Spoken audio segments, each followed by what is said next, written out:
What if I told you that something sitting in your kitchen right now, something you probably have three or four of rolled into a bag under your sink, might be quietly affecting your heart, your blood vessels, and your blood sugar every single time you eat it, not in some magical instant, eat this and your problems disappear kind of way, but in a real studied, scientifically interesting way.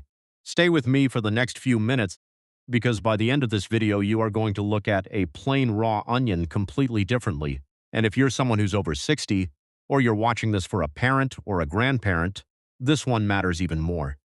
So do me a favor right now, before you get distracted and scroll away. Drop a comment below and tell me the last time you ate a raw onion. Was it in a salad, on a sandwich? Straight up like an apple, which some people genuinely do. I want to know, because we're about to get into exactly what that humble vegetable is doing inside your body. Let's start with something simple. You already know what happens when you bite into a raw onion. Your eyes water a little. Your mouth gets that sharp, almost electric taste. The smell hits you before the taste even does. That intensity is not an accident, and it's not just there to make you cry while you're chopping it for dinner. That pungency comes from a group of natural compounds, sulfur-containing compounds, that get released the moment the onion is cut, crushed, or chewed.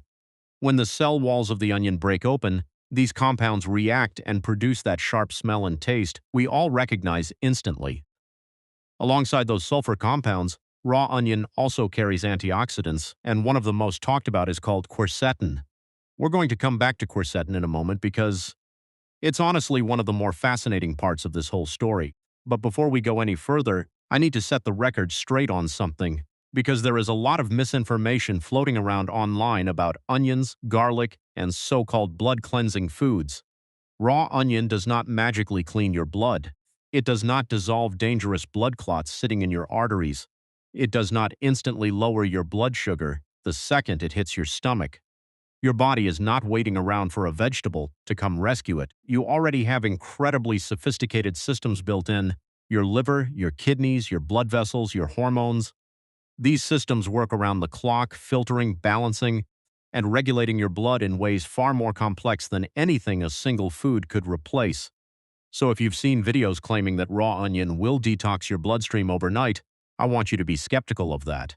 What raw onion may actually do, and this is the more honest and frankly more interesting story, is provide nutrients and plant compounds that can support your body's normal processes when it's part of an overall healthy way of eating. Not a miracle, a support system. And support systems, when you use them consistently over months and years, can genuinely matter. Now let's talk about that compound I mentioned earlier, quercetin.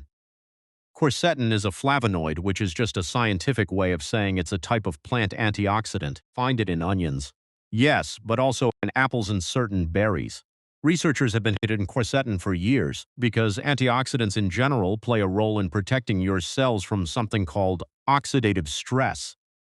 Now, what exactly is oxidative stress? Think of it like this. Your body is constantly producing molecules called free radicals as a natural byproduct of everyday processes like breathing, digesting food, and even just existing.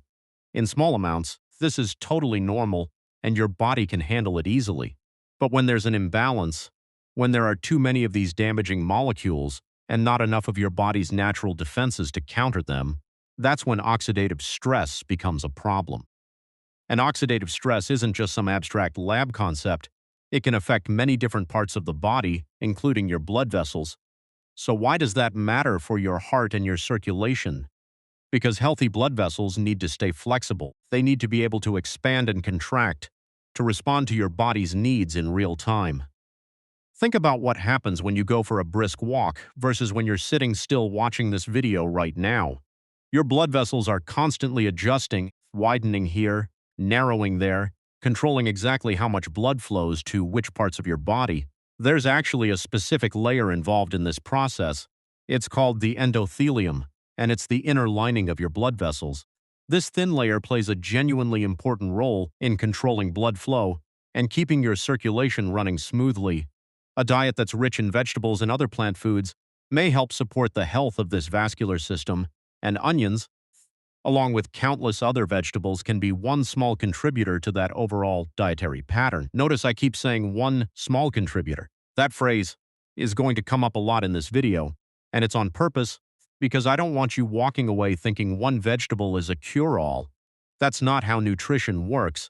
And honestly, anyone telling you otherwise is probably trying to sell you something. Speaking of blood vessels, let's talk about blood pressure specifically, because this is where a lot of people get curious about onions. There is genuine scientific interest in whether onions and blood pressure are connected. Some research has looked into whether certain compounds found in onions might have effects related to blood pressure regulation. That's interesting, and it's worth paying attention to. But here's the important distinction, and I really want you to hear this clearly. The evidence is not strong enough to say that eating raw onion by itself will treat high blood pressure.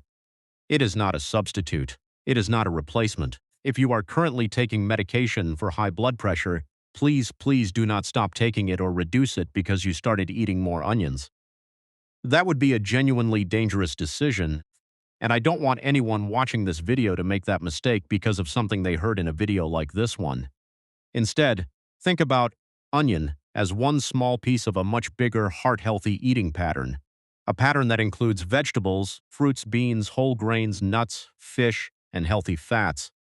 When all of those pieces work together over time, that's when you start to see meaningful support for your cardiovascular health.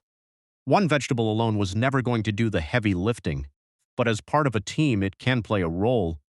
Let's stay on the topic of quercetin for just a little longer, because I think a lot of people scroll past this word without really understanding why scientists keep coming back to it. Quercetin isn't unique to onions. You'll also find it in apple skins, in red grapes, in capers, in certain leafy greens, and in berries like blueberries. What makes onions interesting in this conversation is that red and yellow onions in particular tend to carry meaningful amounts of quercetin, more than you might expect from such an ordinary-looking vegetable. Researchers have been studying quercetin's antioxidant properties for decades now, looking at how it might interact with inflammation in the body, how it might support blood vessel function, and how it behaves once it's actually absorbed and metabolized. And here's an important nuance that often gets left out of the flashy headlines. Not all quercetin is absorbed equally. The form it's in, how the food is prepared, and even what you eat alongside it can all influence how much of it your body actually ends up using. This is part of why nutrition science is so much messier and more nuanced than a viral headline can capture in 10 words. It's not just about whether a compound exists in a food. It's about bioavailability, dosage, individual variation, and the countless other things happening in your diet at the same time. So when you hear that onions contain a powerful antioxidant, that's true. But it's only one small piece of a much bigger and more complicated puzzle. I also want to take a moment to talk about something that doesn't get nearly enough attention in these kinds of videos. Individual variation. Two people can eat the exact same amount of raw onion and have completely different experiences.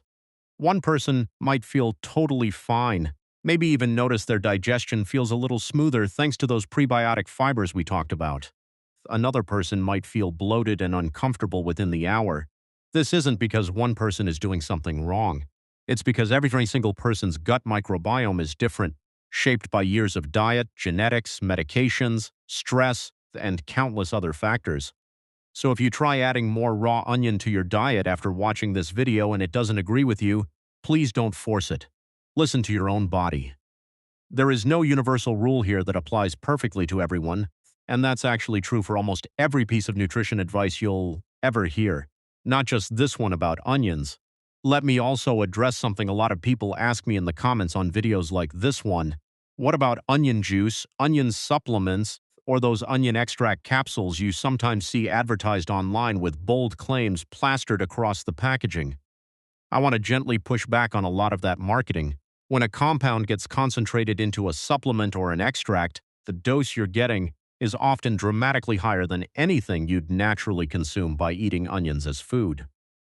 That's not automatically dangerous, but it does change the equation significantly, and it's exactly the kind of thing that deserves a conversation with your doctor first. Especially if you're already taking prescription medications. Whole food sources like a sliced onion in your dinner tend to come with a built-in safety margin that concentrated extracts simply don't have. So if you see an ad promising that an onion supplement will transform your blood pressure or reverse your diabetes, treat that claim with a healthy amount of skepticism. And remember everything we've talked about so far in this video regarding realistic expectations. Now, let's shift gears and talk about blood sugar, because I know a lot of you watching this, especially if you're managing diabetes or prediabetes, are really curious about this part. Onions do contain carbohydrates. That's just a fact of biology. They're a vegetable, and vegetables contain carbohydrates. But onions also provide fiber and plant compounds alongside those carbohydrates, and that combination matters. The overall impact that eating onion has on your blood glucose can depend heavily on how much you eat and what you're eating alongside it. Eating a small amount of raw onion mixed into a big salad full of vegetables and protein is a very different scenario than, say, eating a large amount of fried onion rings on their own. Context matters enormously here. There has been some laboratory research and some human research investigating whether specific compounds in onions might influence how your body handles glucose metabolism and insulin sensitivity. This is a real and ongoing area of scientific interest. But once again, and I promise I'm not just repeating myself for the sake of it, this does not mean that eating a raw onion is going to immediately lower your blood sugar the way, say, a diabetes medication might. If you have diabetes or prediabetes, the bigger picture matters so much more than any single food: your total carbohydrate intake across the day, your physical activity level, your body weight, how well you're sleeping, any medications you're taking, your overall eating pattern across weeks and months, not just one meal. All of these factors interact together to influence your glucose levels far more powerfully than any single vegetable ever could. That said, here's a genuinely practical and useful takeaway. If you replace highly processed foods, think chips, sugary snacks, heavily fried foods, with vegetables like onions, that swap can be a genuinely smart dietary choice. It's not about onion being magic. It's about what you're not eating when you choose the onion instead. That's a subtle but really important shift in how to think about this. Now, here's something that I think is one of the most fascinating parts of the whole onion story, and it doesn't get talked about nearly enough. Onions contain something called prebiotic carbohydrates, including specific compounds called fructans. Now, I know that sounds like a mouthful of science jargon, so let me break it down simply. Prebiotics are basically food for the good bacteria that live in your gut. Your gut is home to trillions of bacteria, collectively called your gut microbiome, and this microbiome interacts with your digestion, your metabolism, and even your immune function in ways that scientists are still actively discovering new details about every year. When you eat onions, you're essentially feeding some of those beneficial bacteria, helping them thrive. That's a genuinely cool thing your body does with a simple vegetable. But, and this is a big but, this same feature that makes onions great for feeding good gut bacteria can also cause real problems for certain people. Raw onions can be genuinely difficult to digest for some individuals, and they may cause gas, bloating, abdominal discomfort, or heartburn. If you've ever eaten a raw onion and felt uncomfortable afterward, you are not imagining it, and you're definitely not alone. People with irritable bowel syndrome, or people who are sensitive to what are called fermentable carbohydrates, often find that eating large amounts of raw onion makes their symptoms noticeably worse. So here's the honest truth. More onion is not automatically better onion.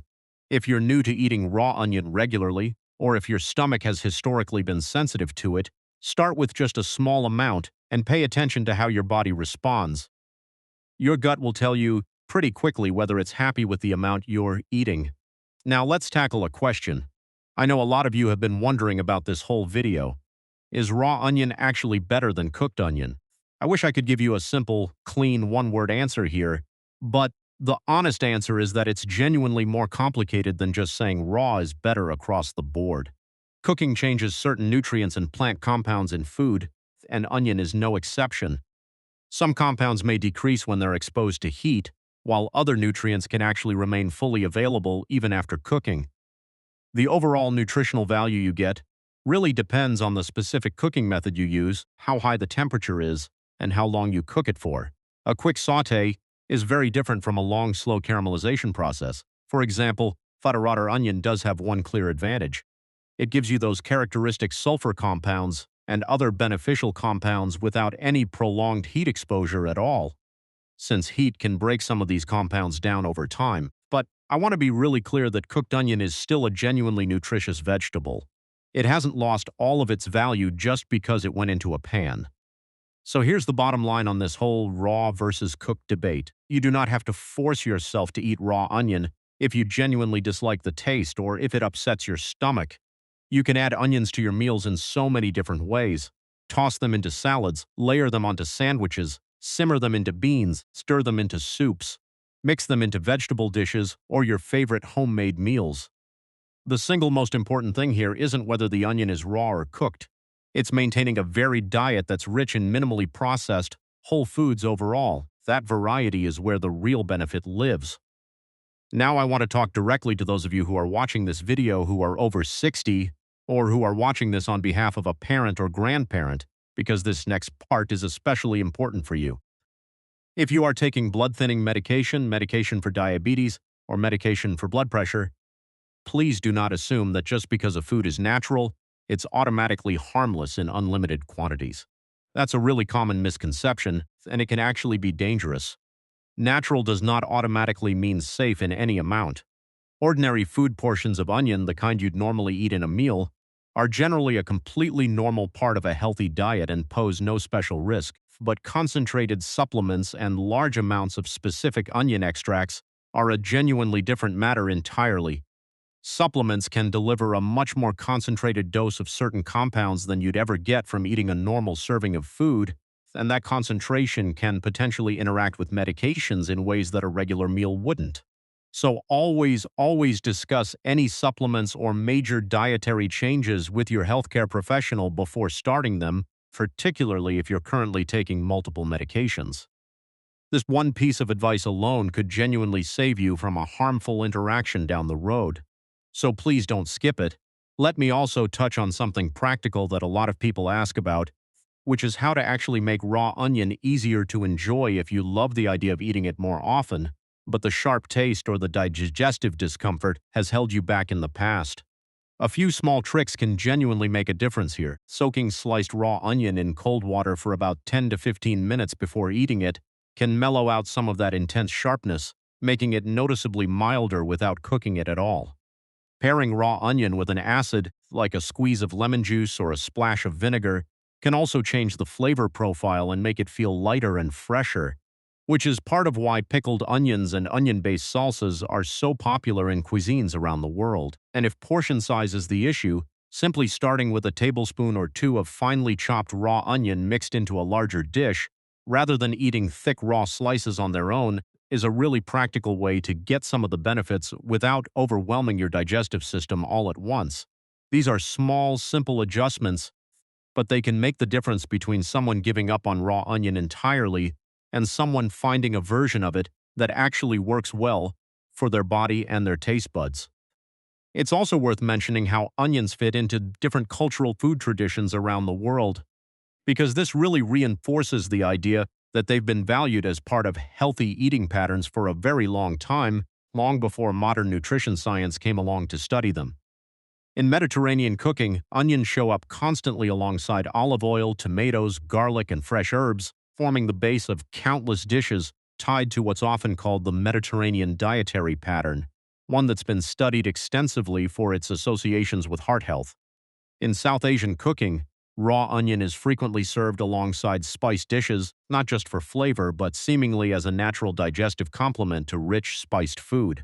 In Middle Eastern cuisine, thinly sliced raw onion, tossed with sumac and parsley, is a staple side dish served alongside grilled meats and vegetables. Across all of these different cultures, separated by thousands of miles and centuries of independent culinary development, onion keeps showing up as a humble, everyday ingredient that people return to again and again. That's not scientific proof of anything on its own, but it does suggest that onion has earned its place at the table over a very long stretch of human history, and that's a pretty compelling story in its own right. All right, let's zoom out for a second and ask the bigger question. What actually happens, step by step, when you eat a raw onion? You get water, you get fiber, you get vitamins and minerals, and you get a collection of beneficial plant compounds, including the ones we've already talked about, like quercetin and those sulfur compounds. Your digestive system gets to work breaking the food down piece by piece. Your gut microbes interact with some of the fibers in the onion, particularly those prebiotic fructans we discussed earlier. and your body absorbs and processes the nutrients and phytochemicals from the onion, sending them off to do their various jobs throughout your system. Over time, and I want to emphasize the phrase over time here because it's doing a lot of work in that sentence, eating vegetables regularly, onions included, may genuinely contribute to better overall cardiovascular and metabolic health. Not overnight, not after one meal. Over time with consistency. And that brings me to maybe the single most important message of this entire video. There is no single magic food. A raw onion cannot erase the effects of a diet that's otherwise high in ultra-processed foods. It cannot replace exercise. Sorry, but eating onions instead of going for a walk is not a trade that works in your favor. It cannot substitute for medication that your doctor has prescribed for a real medical condition. And it absolutely cannot guarantee protection from heart disease or diabetes no matter how many onions you eat.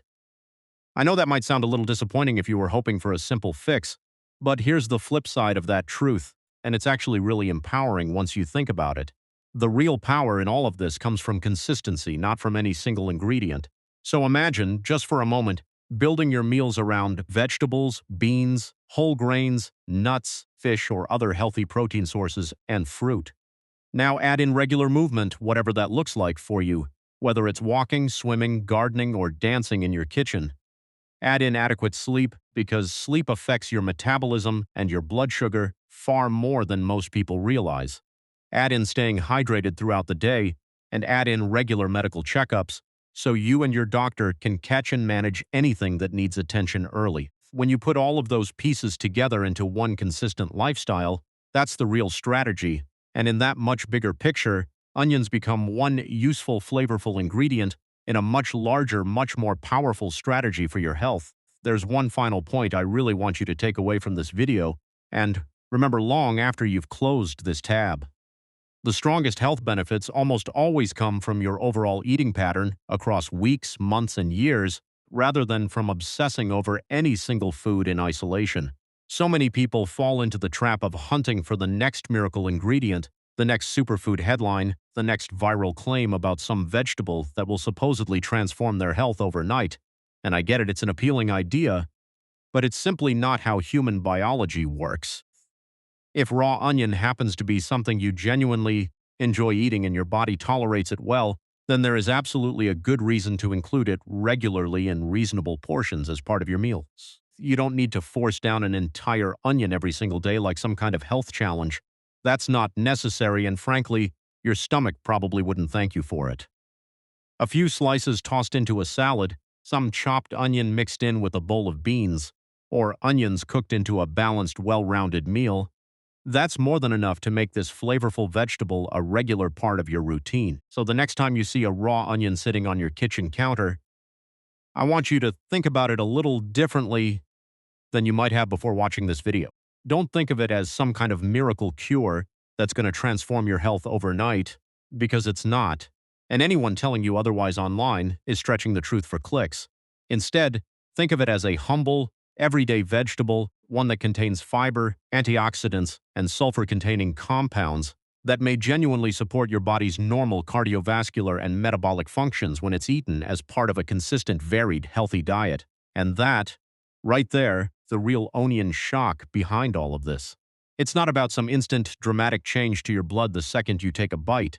It's about how small, healthy food choices, made consistently over time, genuinely add up into something meaningful for your long-term health. If you are over 60 and you're watching this video right now, I want to leave you with this simple message before we wrap up. Don't go searching for one single magical food that's going to solve everything. Instead, focus on building a genuinely healthy pattern, one meal at a time, one day at a time. That's the approach that actually works, even if it's less exciting than a flashy headline. And if you're someone living with diabetes, high blood pressure, heart disease, or you're taking regular medication for any condition, please use foods like onion to complement your medical care, not to replace it. Your doctor, your medications, and your treatment plan should always remain the foundation. Food is a powerful support system around that foundation, but it was never designed to replace it. Now, before you go, I really want to hear from you. Comment down below and let me know, do you eat raw onion regularly, or does it upset your stomach when you try? Have you noticed any difference in how you feel when you swap processed snacks for vegetables like onion? I read every single comment, and honestly, some of the best insights on this channel come directly from you sharing your own experiences. So take 30 seconds right now and type something down below, even if it's just one sentence. And if this video helped clear up some confusion about onions, blood pressure, blood sugar, or heart health, do me a huge favor and hit that like button because it genuinely helps this video reach other people who need this information, especially older adults who might be searching for real, honest answers instead of miracle cure headlines. Subscribe if you haven't already, because we're going to keep breaking down foods just like this one, cutting through the hype, and getting to what the science actually says. Turn on notifications so you don't miss the next one. Thanks so much for watching all the way to the end, and I will see you in the next video.